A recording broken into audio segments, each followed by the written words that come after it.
പ്രിയമുള്ള മുത്തുമോമിനീങ്ങളെ, ഇന്നത്തെ ക്ലാസ്സിലൂടെ നമ്മൾ പഠിക്കുന്നത് ഒരു മനുഷ്യന്റെ ജീവിതത്തിൽ ഉണ്ടാവേണ്ട 14 അടിസ്ഥാനപരമായ കാര്യങ്ങളാണ്. ഈ കാര്യങ്ങൾ ഒരാളെ ജീവിതത്തിൽ ഉണ്ടെങ്കിൽ ഇൻഷാ അല്ലാഹ് അവനക്ക് ജീവിതത്തിൽ വിജയിക്കാൻ കഴിയും.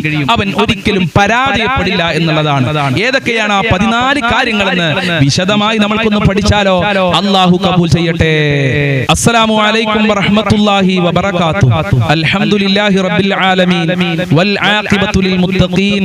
അസ്സലാത്തു വസ്സലാമു അലൈക യാ റസൂലല്ലാഹ്.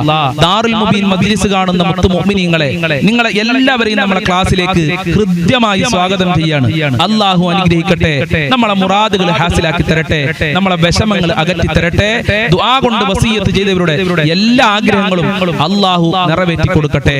എന്റെ പ്രിയമുള്ള മുത്തുമോമിനീങ്ങളെ, എല്ലാവർക്കും റാഹത്തല്ലേ? എല്ലാവർക്കും സന്തോഷല്ലേ?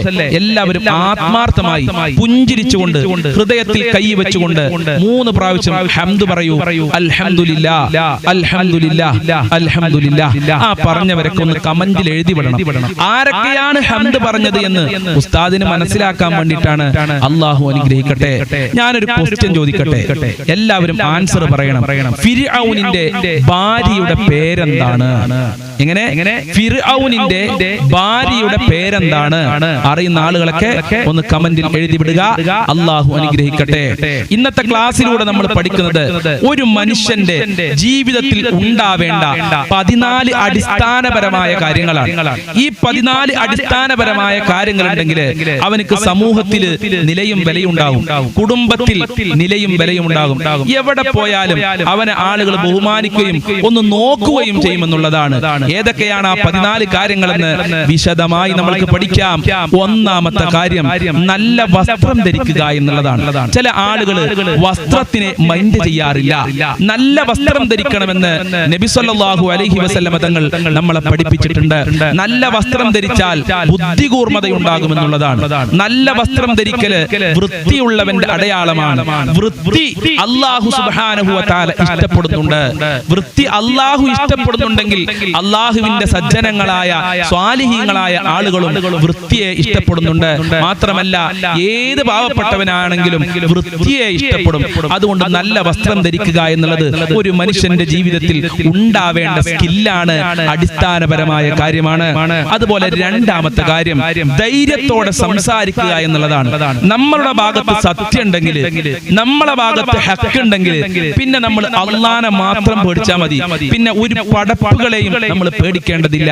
കാരണം അല്ലാഹു അക്ബർ, അല്ലാഹു ആണ് വലിയവൻ. പിന്നെ എന്തിനാണ് നമ്മൾ മറ്റുള്ളവരെ ഭയക്കേണ്ടത്? മറ്റുള്ളവരെ ഭയക്കണ്ട എന്ന് പറഞ്ഞതിന്റെ അർത്ഥം മറ്റുള്ളവരോട് കയർത്ത് സംസാരിക്കണം, അവരെ ചീത്ത വിളിക്കണം, അവരെ അടിക്കണം, തൊയ്ക്കണം എന്നൊന്നുമല്ല. നമ്മളെ അടുക്കൽ സത്യം ഉണ്ടെങ്കിൽ ആ സത്യം വിളിച്ചു പറയാൻ നമ്മൾ ഒരാളെയും ഭയക്കേണ്ടതില്ല. അല്ലാഹുവിനെ മാത്രം ഭയന്നാൽ മതി എന്നുള്ളതാണ് ഒരു മനുഷ്യന്റെ ജീവിതത്തിൽ ഉണ്ടാവേണ്ട രണ്ടാമത്തെ കാര്യം. അല്ലാതെ നമ്മളെ അടുക്കൽ സത്യമൊക്കെ ഉണ്ടാവും, പക്ഷെ അത് പറയാനൊരു പേടി. അത് ആരുടെ മുമ്പിൽ നമ്മൾ പറയൂല. നമുക്കൊരു ചമ്മല്, അങ്ങനെ ചമ്മലുണ്ടായി കഴിഞ്ഞാൽ നമുക്ക് വിജയിക്കാൻ കഴിയൂല. നമ്മളെ എല്ലാവരും തെറ്റിദ്ധരിക്കും. അതുകൊണ്ട് ധൈര്യത്തോടെ സംസാരിക്കുക. അല്ലാഹു തൗഫീഖ് നൽകട്ടെ. അതുപോലെ മൂന്നാമത്തെ കാര്യം മറ്റുള്ളവരെ ബഹുമാനിക്കാൻ പഠിക്കുക എന്നുള്ളത് വളരെ പ്രധാനപ്പെട്ട ഒരു കാര്യമാണ്. അത് ചീത്ത സ്വഭാവമൊന്നുമല്ല. ചില ആളുകൾ മനസ്സിലാക്കിയത് പള്ളിയിലെ ഉസ്താദ് നടന്നു വരുമ്പോൾ എണീറ്റിക്കുക എന്നുള്ളത് മോശമായ കാര്യമാണെന്ന് പല ആളുകളും മനസ്സിലാക്കിയിട്ടുണ്ട്. പഠിപ്പിച്ച അധ്യാപകൻ നടന്നു വരുമ്പോ നമ്മൾ എണീറ്റ് നിൽക്കൽ അത് ബഹുമാനത്തിന്റെ ഭാഗമാണ്, അത് ആദരവിന്റെ ഭാഗമാണ്. പല ആളുകളും അതൊരു ഭയങ്കര മടിയാണ്, അധ്യാപകനെ കാണുമ്പോൾ എണീറ്റ് നിൽക്കുക എന്നുള്ളത്. അതുപോലെ തന്നെ ഉപ്പയെ കാണുമ്പോൾ എണീറ്റ് നിൽക്കുക, അതുപോലെ ഉമ്മയെ കാണുമ്പോൾ എണീറ്റ് നിൽക്കുക. മക്കൾ ഇങ്ങനെ വിരുന്ന് വരികയാണ്, അപ്പൊ ഒന്ന് എണീറ്റ് നിന്നുകൊണ്ട് അവരെ സൽക്കരിക്കുക, അവരെ ആദരിക്കുക. ഇതൊക്കെ ഇസ്ലാം പഠിപ്പിച്ചതാണ്. മറ്റുള്ളവരെ ബഹുമാനിക്കാനുള്ള ഒരു കഴിവ് ഒരു മനുഷ്യന്റെ ജീവിതത്തിൽ നേടിയെടുക്കേണ്ടതുണ്ട്. ചെറുപ്പം മുതൽ തന്നെ മക്കളെ രക്ഷിതാക്കൾ അത് പഠിപ്പിച്ചു കൊടുക്കണം. മറ്റുള്ളവരെ ബഹുമാനിക്കാൻ, വെല്ലുമ്മാനെ ബഹുമാനിക്കാൻ, വെല്ലുപ്പാനെ ബഹുമാനിക്കാൻ, ഉസ്താദുമാരെ ബഹുമാനിക്കാൻ, മുതിർന്നവരെ ബഹുമാനിക്കാൻ, അതുപോലെയുള്ള മറ്റുള്ള എല്ലാവരെയും ബഹുമാനിക്കാൻ പഠിപ്പിച്ചു കൊടുക്കണം. അല്ലാഹു ബഹുമാനിക്കാനുള്ള മനസ്സ് നമ്മൾക്കൊക്കെ നൽകി അനുഗ്രഹിക്കട്ടെ. അതുപോലെ നാലാമത്തെ കാര്യം പുഞ്ചിരിക്കുക എന്നുള്ളതാണ്. പല ആളുകൾക്കും ഇന്ന് പുഞ്ചിരിക്കാൻ മടിയാണ്. ആർത്ത് അട്ടഹസിച്ച് വെറുതെ അങ്ങനെ കോമഡി കണ്ട് ചിരിക്കാൻ തിരക്കടില്ല. തന്റെ സഹോദരനെ കാണുമ്പോ, തന്റെ ഉമ്മയെ കാണുമ്പോ, തന്റെ ഭാര്യയോട് മക്കളോടൊന്ന് പുഞ്ചിരിക്കാൻ വലിയ പ്രയാസമാണ്. എന്നാൽ റീൽസിൽ ഇങ്ങനെ അനാവശ്യമായ കോമഡികൾ കാണുമ്പോ ചിരിക്കാൻ വലിയ ഉഷാറാ. ആർത്ത് അട്ടഹസിച്ച് ചിരിക്കാറുണ്ട്. അപ്പോഴല്ല ചിരിക്കേണ്ടത്. റസൂലുള്ളാഹി സ്വല്ലല്ലാഹു അലൈഹി വസല്ലമ തങ്ങൾ പറഞ്ഞു, തബസ്സുമുക ഫീ വജി അഖീക സദഖ, നിന്റെ സഹോദരന്റെ മുഖത്തേക്ക് നോക്കി പുഞ്ചിരിക്കൽ സുന്നത്താണ്. ഒരു ഉമ്മയുടെ ഗർഭാശയത്തിൽ നിന്ന് വന്ന മക്കള്, എത്ര മക്കള് പിണങ്ങി നടക്കുന്നുണ്ട്. ഒന്ന് നേരെ മുഖത്തേക്ക് നോക്കിയിട്ട് എത്ര കാലമായി, ഒന്ന് പുഞ്ചിരിച്ച് സംസാരിച്ച് എത്ര കാലമായി, ഒന്ന് സലാം പറഞ്ഞിട്ട് എത്ര കാലമായി. ഇതൊരു മനുഷ്യന്റെ ജീവിതത്തിൽ ഉണ്ടാകേണ്ടതല്ല. ഒരു മനുഷ്യന്റെ ജീവിതത്തിൽ ഉണ്ടാവേണ്ട അടിസ്ഥാനപരമായ കാര്യമാണ് പുഞ്ചിരിക്കുക എന്നുള്ളത്. അത് ഇസ്ലാം നമ്മളെ പഠിപ്പിച്ചിട്ടുണ്ട്. അതുപോലെ അഞ്ചാമത്തെ കാര്യം സത്യം പറയുക എന്നുള്ളതാണ്. കളവ് പറയാൻ പാടില്ല. അത് നരകത്തിലേക്ക് പോകുന്നവന്റെ അടയാളമാണെന്ന് മുഹമ്മദ് റസൂലുള്ളാഹി. ഇതൊക്കെ ഇസ്ലാം പഠിപ്പിച്ചതാണ്. എന്തിനാണ് നമ്മൾ കളവ് പറയുന്നത്? ഖുലിൽ ഹഖ വലൗ കാന മുറ, എത്ര കയ്പുണ്ടെങ്കിലും എത്ര ബുദ്ധിമുട്ടുണ്ടെങ്കിലും നിങ്ങൾ ഒരിക്കലും കളവ് പറയാൻ പാടില്ല. അതല്ലേ മുഹിയുദ്ദീൻ ശൈഖ് റളിയല്ലാഹു അൻഹുവിന്റെ ഉമ്മ അവിടുത്തെ മകന് പഠിപ്പിച്ചു കൊടുത്തത്? കളവ് പറയല്ല എന്നും മാറ്റൊന്നാരെ, കള്ളന്റെ കയ്യിൽ പൊന്ന് കൊടുത്തോവർ. അമ്മമാര് ചെറുപ്പത്തിൽ മുതൽ തന്നെ മക്കൾക്ക് പഠിപ്പിച്ചു കൊടുക്കണം. കളവ് പറയാൻ പാടില്ല. അത് മോശമായ കാര്യമാണ്. അത് നരകത്തിൽ പോകുന്നവന്റെ അടയാളമാണ്. സത്യം മാത്രം പറയാ. എന്തിനാണ് നമ്മൾ കളവ് പറയുന്നത്? കളവ് പറഞ്ഞ് കച്ചവടം ചെയ്യുന്ന ആളുകളില്ലേ, കളവ് പറഞ്ഞ് ക്യാഷ് പറ്റിച്ച് ജീവിക്കുന്ന ആളുകളില്ലേ, രക്ഷപ്പെടൂല. ഒരു മനുഷ്യന്റെ ജീവിതത്തിൽ ഉണ്ടാകാത്ത പറ്റാത്തൊരു സ്വഭാവമാണ് കളവ് പറയുക എന്നുള്ളത്. അപ്പൊ സത്യം മാത്രം നമ്മൾ പറയുക. അള്ളാഹു തൗഫീഖ് നൽകട്ടെ. അതോടൊപ്പം തന്നെ സാഹചര്യം മനസ്സിലാക്കി പ്രവർത്തിക്കുക എന്നുള്ളതാണ്. ഭാര്യയ്ക്ക് ചിലപ്പോൾ മെൻസസ് ആക്കാരം, ആ സമയത്ത് എനിക്ക് ബന്ധപ്പെടണം എന്ന് പറഞ്ഞാല് അങ്ങനെ ചെയ്യാൻ പാടില്ലല്ലോ. മെൻസസ് ഉള്ള സമയത്ത് ബന്ധപ്പെടൽ ഹറാമാണ് എന്ന് ഇസ്ലാം നമ്മളെ പഠിപ്പിച്ചിട്ടുണ്ട്.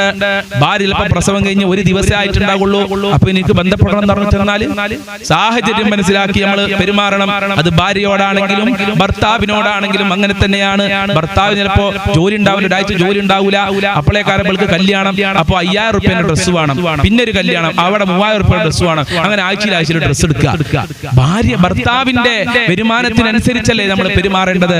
അതാണ് സാഹചര്യം അനുസരിച്ച് പെരുമാറുക എന്നുള്ളത് ഒരു മനുഷ്യന്റെ ജീവിതത്തിൽ ഉണ്ടാവേണ്ട അടിസ്ഥാനപരമായ ഒരു ക്വാളിറ്റിയാണ്. ആ ക്വാളിറ്റി അള്ളാഹു നമ്മൾക്ക് നൽകി അനുഗ്രഹിക്കട്ടെ. അതുപോലെ എന്റെ പ്രിയമുള്ളവരെ, 11ാമത്തെ കാര്യം നിരീക്ഷണം പാഠം നമ്മളെ ജീവിതത്തിൽ ഉണ്ടാകണം. നമ്മൾ എന്ത് കാര്യം ചെയ്യുമ്പോഴും നിരീക്ഷിക്കണം. കാക്കനെ നിങ്ങൾ കണ്ടിട്ടില്ലേ? കാക്ക അങ്ങനെയാണ്.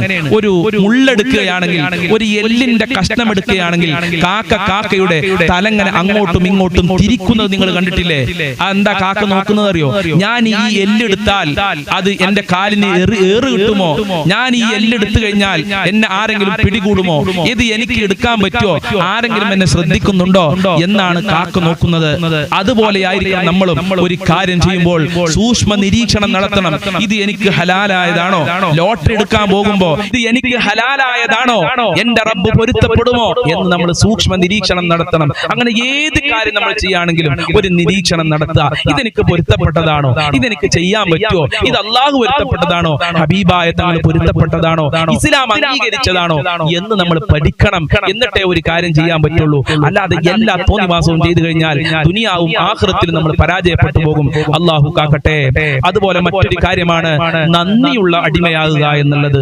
അള്ളാഹു നമ്മൾക്ക് ഒരുപാട് കാര്യങ്ങൾ ചെയ്തു തന്നിട്ടുണ്ട്. അതിന്റെ മേൽ അള്ളാഹുവിന് നമ്മൾ നന്ദി ചെയ്യണം. അതുപോലെ തന്നെ പടപ്പുകൾക്കും നമ്മൾ നന്ദി ചെയ്യണം.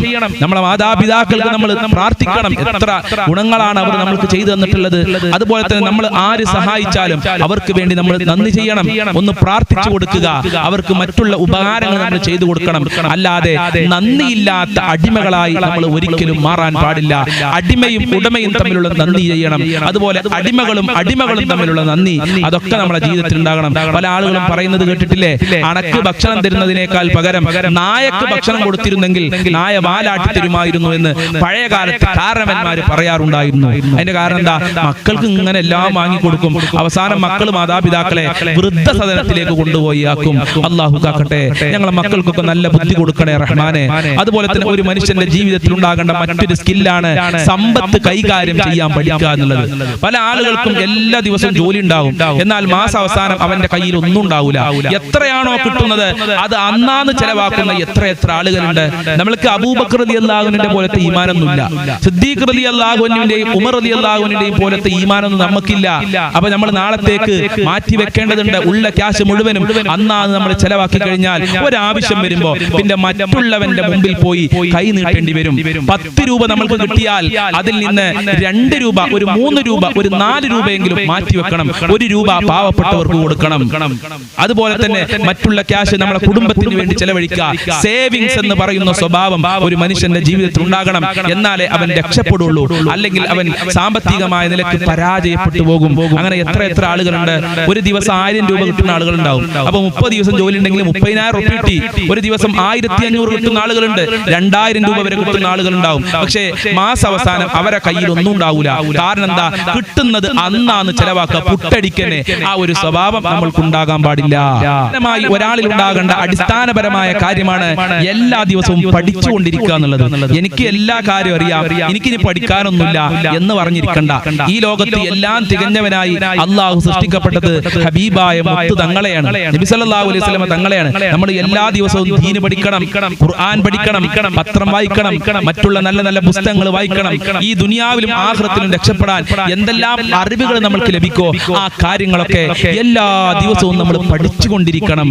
മഹാനായ സിദ്ദീഖ് റളിയല്ലാഹു അൻഹു, സഹാബിമാരൊക്കെ എത്ര വയസ്സായിട്ടുണ്ടായിരുന്നു, അവര് ഖുർആൻ പഠിച്ചുകൊണ്ടിരിക്കുകയായിരുന്നു. മഹാനായ ഉമർ റളിയല്ലാഹു അൻഹു പറയുന്നുണ്ട്, സൂറത്തുൽ ബഖറയിലെ, എന്റെ ഓർമ്മ ശരിയാണെങ്കിൽ സൂറത്തുൽ ബഖറ അതല്ലെങ്കിൽ സൂറത്തുൽ നിസായിലെ ഒരൊറ്റ ആയത്ത് പഠിക്കാൻ വേണ്ടി 8 കൊല്ലം പഠിച്ചിട്ടുണ്ട് എന്നുള്ളത്. എനിക്ക് ഖുർആനൊക്കെ അറിയാം, ഞാൻ 10 വരെ മദ്രസ കഴിക്കണു, ഇനി എനിക്ക് പഠിക്കാനൊന്നുമില്ല, എന്റെ ബികോം പാസ്സായിട്ടുണ്ട്, ഞാനിപ്പോ ഇംഗ്ലീഷാണ്, എനിക്ക് എല്ലാ കാര്യങ്ങളും അറിയാം, ഞാൻ BEd പാസ്സായിട്ടുണ്ട്, ഞാൻ ഇപ്പൊ MBBS എടുത്തിട്ടുണ്ട്, എനിക്ക് പഠിക്കാനൊന്നുമില്ല എന്ന് പറഞ്ഞിരിക്കാൻ പാടില്ല. നമ്മൾ പഠിച്ചുകൊണ്ടിരിക്കണം, മരണം വരെ പഠിച്ചുകൊണ്ടിരിക്കണം. അള്ളാഹു പഠിക്കാനുള്ള തൗഫീഖ് നൽകട്ടെ. മാത്രമല്ല, പഠിച്ചാൽ മാത്രം പോരാ, പഠിച്ചതനുസരിച്ച് പ്രവർത്തിക്കുകയും വേണം. ഈ ദുനിയാവിലും ആഖിറത്തിലും നമ്മൾക്ക് ഉപകാരപ്പെടുന്ന അല്ലാഹു പൊരുത്തപ്പെട്ട അറിവേ, വിജ്ഞാനമേ പഠിക്കാവൂ എന്നുകൂടെ സാന്ദർഭികമായി ഉണർത്തുകയാണ്. അള്ളാഹു അനുഗ്രഹിക്കട്ടെ. അസ്സലാമു അലൈക്കും വറഹ്മത്തുള്ളാഹി വബറകാതുഹു.